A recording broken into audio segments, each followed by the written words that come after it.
Greetings, everyone. Welcome to yet another episode of You Talk, where, well, we talk and hopefully we can answer a question which I honestly have no idea about. And that question is, how can you find meaning in life? That's a that's a very tough question. It's loaded, and that's Yeah, it's okay. quite loaded actually. So, see, I my experience in this has been fraught with difficulties. So, because my things that I have learned through different okay, so there's a company called Landmark. I've told Horst about them before. They do some sort of very good work in the self-improvement kind of area. Um, and one of the lessons that they teach is that life is empty and meaningless, and it is empty and meaningless that it is empty and meaningless. Quite literally, life has no real meaning, and the fact that it has no real meaning is entirely meaningless in of itself as well. That is okay. So, I here's the thing. I kind of think that in life, the meaning that you have in life is the meaning that you create. All meaning is ascribed. There is nature and there is meaning. Nature is how a thing is. Meaning is something that you ascribe to it. And so the only real meaning, in the universe is that which we ascribe. And that's kind of as far as I've gotten with it, really. Okay, so I'm going to, I guess, spit out some thoughts from people who had way more time to think about this than me. And that's sort of there are two things that I'd like to start from. Kyle's halfway there. Life is meaningless. Um, I actually read Nietzsche's works, and Nietzsche gets a bad rap because edgy teenagers go, life's meaningless. Yeah, fuck it. And Mm. that's not how this works. Bro, I've bro spoken got before to about the smoke, social dude. You contract. want to you want to go like behind the shed and just like smoke and talk about how empty and meaningless life is? Don't invite me behind the shed, Carl. I don't want to have to show you what my mouth can do. Jeez. The idea of life being meaningless, Nietzsche argues, is that we have a responsibility to create our own meaning.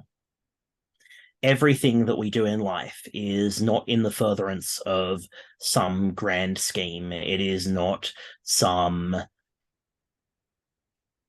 God given cosmic plan. We are here. We are in the moment right now. We have a command of our destiny. And it is our responsibility to live our lives in a way that we can find meaningful. But part of that is determining what it is that we find meaningful, because life is not going to do that work for you. See, if I The could cut in other, here, so if I could cut in because Mhm. there's actually something that another notion that has been put to me that I think does make a degree of sense. Um, and essentially, it's kind of what you're saying there. That there is a notion that, in a sense, isn't strictly true. We don't really have a responsibility to do anything. But I think part of finding life or part of finding meaning in life is buying into an idea that strictly is something that you're putting your name to, but isn't technically true. It's just what you've decided holds meaning for you. You get what I mean? Mhm. And I think that that is I think that is kind of the, in a way, the crux of it in life. Is which idea are I'd you like going to buy to into? I'd like to buy into an idea here briefly, actually, because an idea was the second thing I had. Okay. His Holiness the 14th Dalai Lama, I think, Tenzin Gyatso. Current one? And you must understand, I, I'm not I I'm entirely terrible with sure. names.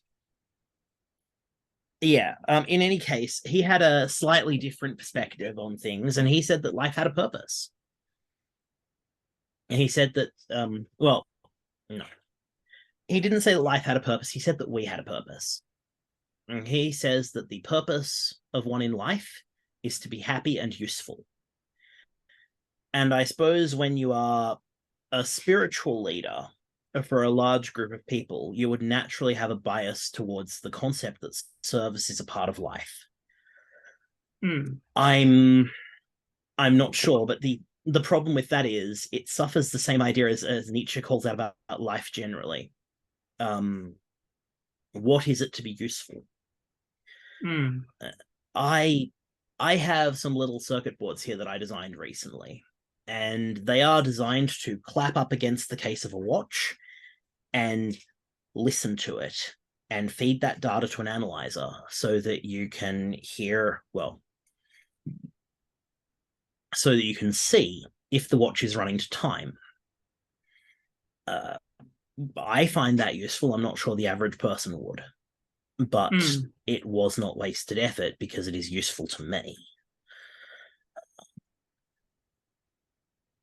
Useful, purposeful, good. We've spoken before about good and evil, and I think we brought up the idea that if you allow others to do things in your name by simply saying that it's not your problem, then maybe you are not as good of a person as you think.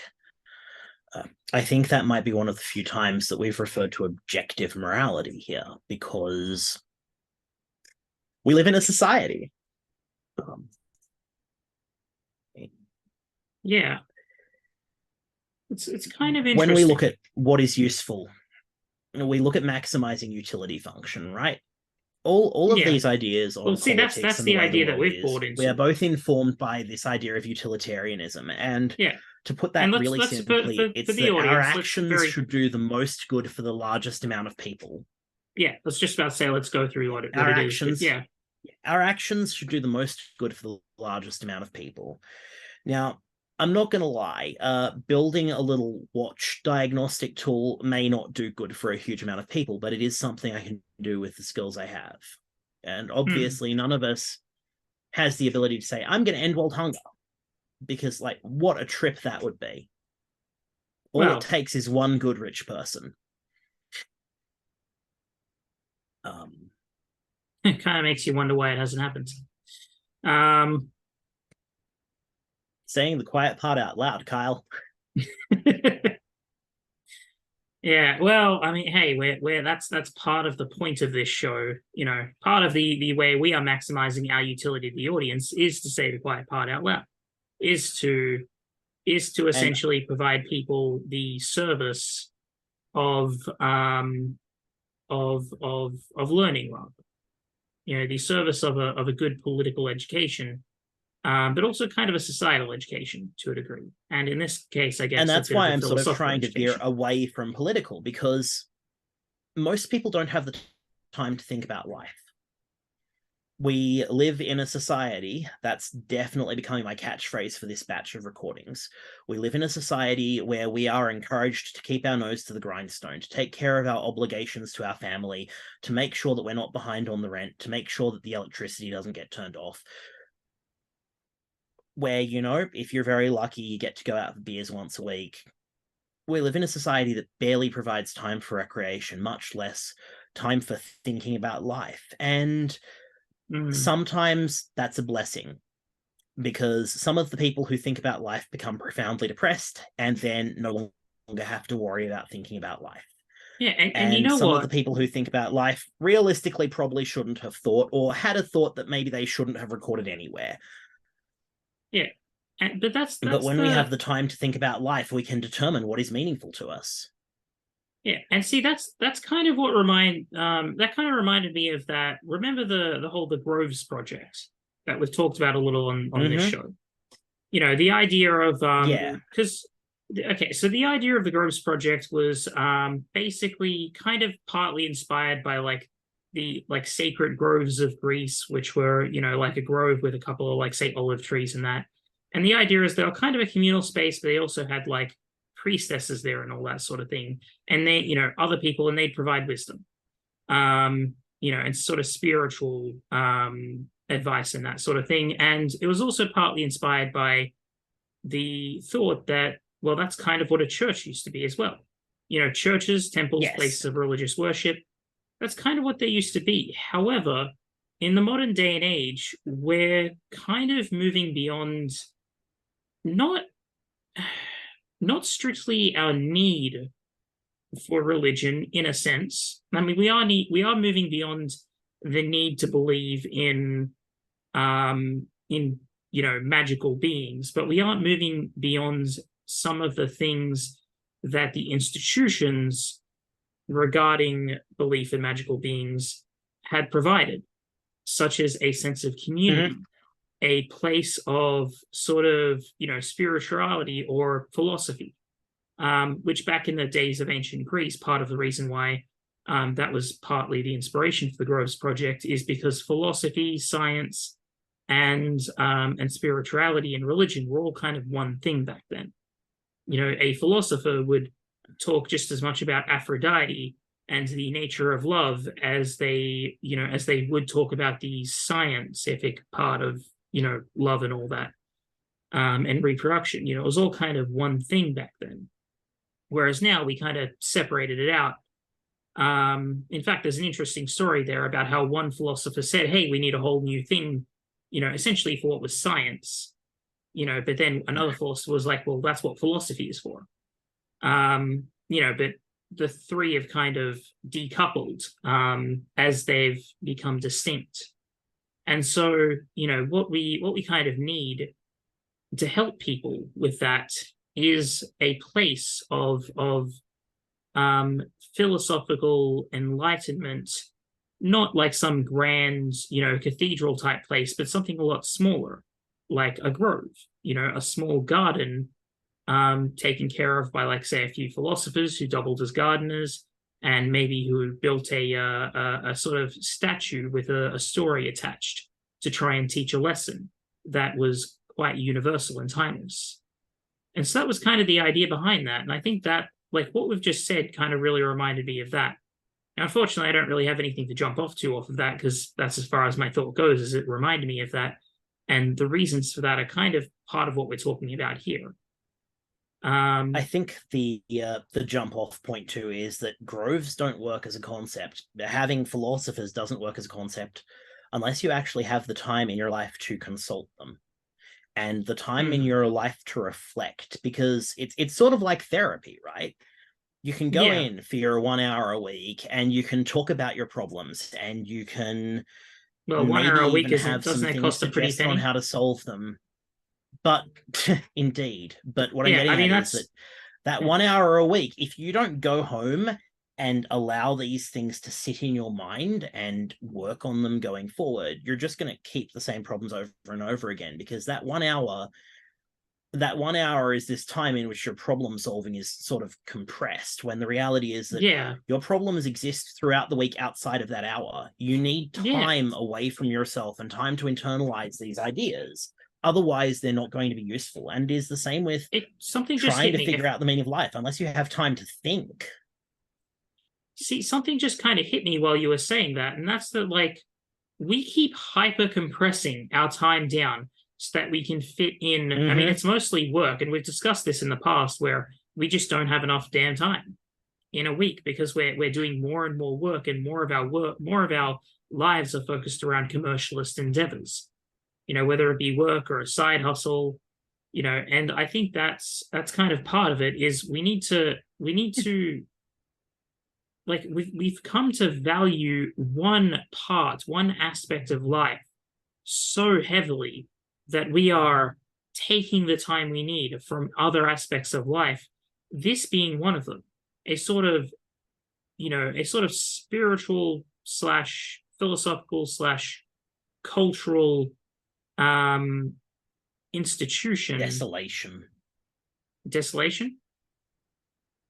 I guess we were going in different places with that. I guess we're suffering from a spiritual slash cultural desolation, whereas you're referring to constructing a spiritual cultural institution. Yes. Well, yeah, okay. You were we're going in different directions, but ultimately they're both same coin, true. different sides.